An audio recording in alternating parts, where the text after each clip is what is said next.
Long before the modern mega corporations, distilling was a family business. Generations passed down the knowledge and skills of the craft, along with the name on the bottle. It's a tradition which remains to this day, stretching from American bourbon country to Cognac, France, and far beyond. In fact, some of these brands have legacies stretching back hundreds of years. The Nolet Distillery was founded in the Netherlands in 1691. Over 300 years later, it's now the 11th generation of the Nolet family who's responsible for steering the ship. The distillery may be most famous as the producer of Ketel One vodka. However, its line of Nolet's gin is worth exploring.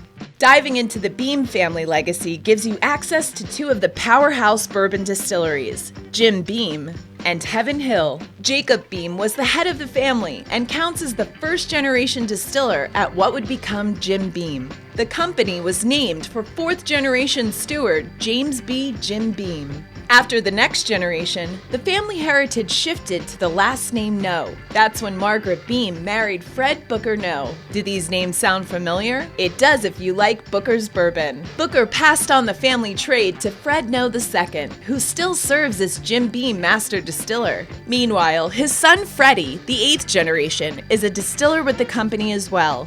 Freddie No is notable in recent years for creating his own products in the Little Book series. Meanwhile, shortly after Prohibition ended, Heaven Hill was established. Joseph L. Beam, Jim Beam's first cousin, was one of its founders and was its first master distiller. Later, his son Harry took the reins, followed by Earl Beam, the son of Jim Beam's brother. Next up was the late Parker Beam, who served as master distiller with great acclaim. He was followed by his son Craig, who was master distiller until 2017, when he resigned to care for his father. Of course, there have been Beams who have worked for other whiskey brands. This includes Maker's Mark, Four Roses, Early Times, Barton's, Michter's, and Stetzel Weller, among others. If you're drinking Kentucky bourbon from a legacy producer, a Beam probably had a hand in it somewhere along the way. Jimmy Russell has been with the distillery over 65 years and is recognized as the longest tenured active master distiller in the world. His son Eddie has forged his own legacy and has been with the distillery 40 years himself. In 2015, he was officially anointed as master distiller. The third generation is in the game as well, with Eddie's son Bruce along with his niece Joanne Street. Both are currently involved as brand ambassadors. Family ties run particularly deep in the world of cognac. That starts at the top with Hennessy, founded by Richard Hennessy in 1765. Today, Maurice Hennessy is the 8th generation involved with the company, serving as its global brand ambassador. While Hennessy is by far the dominant force in the industry, it's worth taking a quick stroll through a few smaller houses. The family which makes Cognac de Luz has the largest family-owned estate in the Grand Champagne region and has been in business since 1640. The Fafron family have been distillers for 21 generations, calling the 300-acre Font-Pinot Castle estate in the town of Segenzac, also located within Grand Champagne, home. In 1782, Walter Teeling founded a distillery in Dublin.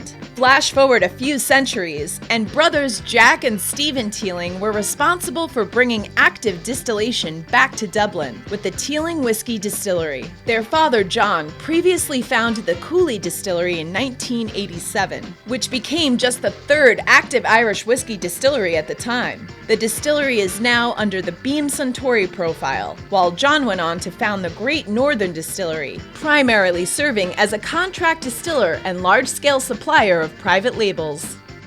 William Grant founded Glenfiddich in 1886, and the company remains independent and family-owned 5 generations later. That's no small feat in the world of Scotch whiskey. It helps to have the world's top-selling single malt in Glenfiddich, along with one of the top-selling blends, Grant's Triplewood, in the portfolio. Of course, William Grant & Sons is also home to the Belvany, Hendrick's Gin, Tullamore Dew, Monkey Shoulder, and a far-reaching range of additional brands. Glenn Gordon, the great-great-grandson of William Grant, is the company's current chairman. To learn more about distilling and its legacy, head on over to distiller.com or download the app on your mobile device.